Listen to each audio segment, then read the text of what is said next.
सत्यबारा court में आज यहाँ पे हेल्थ चेकअप कैंप का आयोजन किया गया है और आप देखेंगे यहाँ पे क्लाउड इन की जो टीम है पहुंची हुई है, क्योंकि यहाँ पे डॉक्टर जो स्पेशली मैं बात करूँ तो यहाँ पे वकील एडवोकेट्स जो है और या फिर प्रशासनिक अधिकारी, इन लोगों को अपना पूरा प्रमुखता से टाइम, गहनता से जांच सब कुछ करने के बाद से कुछ हद तक अगर पीएनएम के माध्यम से और लोगों तक बात जाए कि क्लाउड इन किस तरीके से लोगों को हेल्थ सुविधा मुहैया कराता है। डॉक्टर जो गायनेकोलॉजिस्ट है मैम और जो दूसरे डॉक्टर आए हैं, क्या कुछ ऐसे मौके पर यहाँ से कुछ मैसेज जा रहा है वो जानना है। सर थोड़ा सा अपना नाम और परिचय।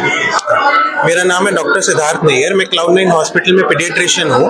मैं बेसिकली एक स्पेशलिस्ट हूँ नियोनेटल केयर में। नियोनेटल केयर होती है, नियोनेट्स हमारे जो बेबीज होते हैं, they are just born after birth, मतलब बर्थ के बाद जो बच्चे पैदा होते हैं उनको हम नियोनेट कहते हैं। ठीक है, जो मेरी स्पेशलिटी है मेरी है प्री टर्म बेबी में, बच्चे जो टाइम से पहले पैदा हो गए, तो उनकी स्पेशलिटी उनमें हम स्पेशलाइज ज्यादा करते हैं। ठीक है, हमारे पास निको NICU बोलते हैं, नियोनेटल इंटेंसिव केयर यूनिट, उसकी फैसिलिटी ज्यादा है वहाँ पे। ठीक है, तो हम मेजरली प्री टर्म बेबीज और केयर ऑफ न्यूबॉर्न्स उसमें ज्यादा डील करते हैं। कहीं ना कहीं वैसे तो आप ओपीडी में मशगूल रहते हैं, लेकिन जनता पब्लिकली देख रही है पीएनएम के माध्यम से, एक जनरल कोई मैसेज जाए कि किस तरीके से उनको अपना रख रखाव करना चाहिए, क्या आप मैसेज देंगे? देखो, आफ्टर बर्थ बच्चों की देखभाल में मैं ज्यादा स्पेशलिस्ट हूँ तो मैं उसी का बता पाऊंगा।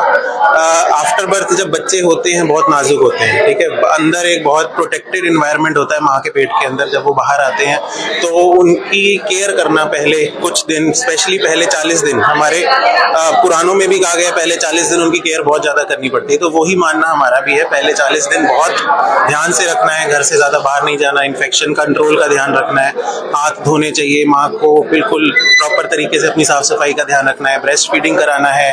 ठीक है, ये सब चीजें जो होती हैं बहुत इंपॉर्टेंट होती हैं सून आफ्टर बर्थ बच्चे के लिए। अगली चीज होती है इम्यूनाइजेशन। जब बच्चा पैदा हुआ उसको हम अंदर से बाहर, वही प्रोटेक्टेड एनवायरनमेंट से बाहर आ रहा है, तो उसमें हमें चाहिए कि उसको इम्यूनिटी देने के लिए बाहर से हम कुछ वैक्सीन देते हैं, तो वो वैक्सीन टाइम टू टाइम जैसे आपका डॉक्टर बोले वैसे लगवानी है और एक रेगुलर फॉलोअप मेंटेन करना है हमेशा अपने डॉक्टर का, एटलीस्ट पहले 2 साल। देखे तो आज यहाँ पे बार रूम में तमाम जो वकील समाज है उनको आपने देखा, महिलाओं को स्पेशली जब देख रहे थे, और पूरी वकीलों की लाइन भी है, तो क्या कुछ गाइड किया है, क्या कुछ बताया आपने यहाँ से? मेरी तरफ से सबके लिए ये मैसेज है कि बिकॉज हम सबका बहुत बिजी रूटीन रहता है और उस वजह से हम अपनी खुद की हेल्थ के लिए टाइम नहीं निकाल पाते हैं और छोटी छोटी चीज़ों को अक्सर सभी महिलाएं इग्नोर करती हैं। छोटे छोटे इन्फेक्शंस हो जाते हैं, छोटी बॉडी में प्रॉब्लम्स हो रही होती हैं, लेकिन अगर हम उनको टाइमली अटेंड कर लेते हैं तो वो हमें किसी बड़ी बीमारी से बचा सकती हैं। साथ ही आजकल जो महिलाओं के लिए वैक्सीनेशन प्रोग्राम हम चला रहे हैं कि सभी महिलाओं को और छोटी लड़कियों को जो सर्वाइकल कैंसर वैक्सीन है वो आज की डेट में मैंडेटरी हो गई है। तो आप लोगों को अपनी और अपनी बच्चियों की हेल्थ की देखभाल के लिए सर्वाइकल कैंसर के प्रति भी जागरूक होना चाहिए और टाइम टू टाइम उसकी वैक्सीनेशन भी सभी को लगवानी चाहिए। मैम देखें तो खासकर महिलाओं को लेकर अब क्रेज बढ़ता जा रहा है, वो ब्लड डोनेट भी कर रही हैं, तो इसमें कितनी पॉसिबिलिटी थी और किस एक टाइम पे उनको करना चाहिए?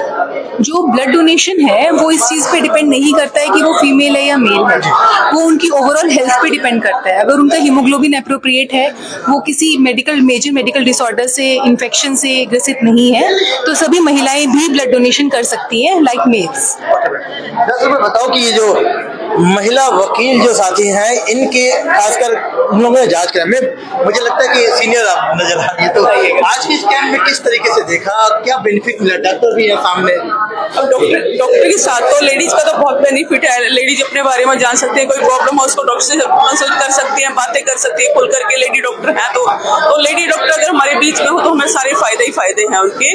तो जैसे किसी को कुछ अपनी प्रॉब्लम है, लेडीज प्रॉब्लम है, या कोई बच्चे से रिलेटेड पेडियाट्रिक भी आए हुए हैं यहाँ पे, तो बच्चे से रिलेटेड प्रॉब्लम है उसके लिए भी डिस्कस कर सकते हैं। तो ये बहुत अच्छी बात है, ऐसे कम बार में लगने ही चाहिए।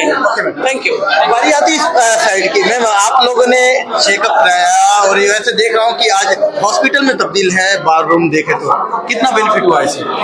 अगर बेनिफिट की बात करें तो लास्ट टाइम भी यही चेकअप हुए थे और ये रूटीन में चल रहे हैं, ये बहुत अच्छी बात है क्योंकि हम कई बार बेसिकली रूटीन को फॉलो नहीं कर पाते। कई बार जाते 1 महीने कराया, अगले महीने ने नहीं कराया।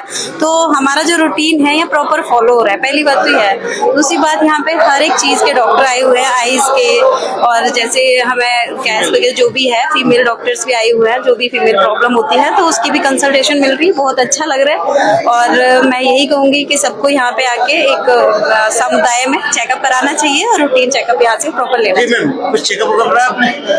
जी अभी तो मैडम जब वो डॉक्टर साहब से एडवाइस ले रही हूँ अभी तो मैं, कि हमारी जो एक एज के बाद में वीकनेस फील होती है, उसका रीजन क्या है, या कोई प्रॉपर डाइट लेनी चाहिए, क्या करना चाहिए, वो मैं भी एडवाइस। मतलब जिस तरीके से देखे कि आप लोग वकीलों की जो एक जरूरत है उसको भागते हुए जो लगातार इस तरीके के कैंप आप लोग करते हैं, हंसवाणी जो संस्था है या फिर अगर कहें कि श्रीमती सुनीता अरोड़ा ट्रस्ट का, तो क्या रहता है आप लोगों का? ये रहता है कि हमारी बहुत ज्यादा बिजी लाइफ होती है, हम कहीं जा नहीं पाते, अपने लिए प्रॉपर हम टाइम निकाल नहीं पाते, कभी घर से कभी बाहर, हमारा बिजी शेड्यूल होता है। तो इसके लिए थोड़ा थोड़े टाइम पे हम कैंप लगवाते रहे ताकि लोगों को कहीं बाहर जाने की जरूरत ना हो। जो हमारे वकील साथी हैं सारे, इनको भी टाइम नहीं मिल पाता, तो ये यही सारी चेकअप करवा सके। देश दुनिया की हर लेटेस्ट खबर देखने के लिए सब्सक्राइब करें हमारे चैनल PNN को और साथ ही बेल आइकन दबाना ना भूलें।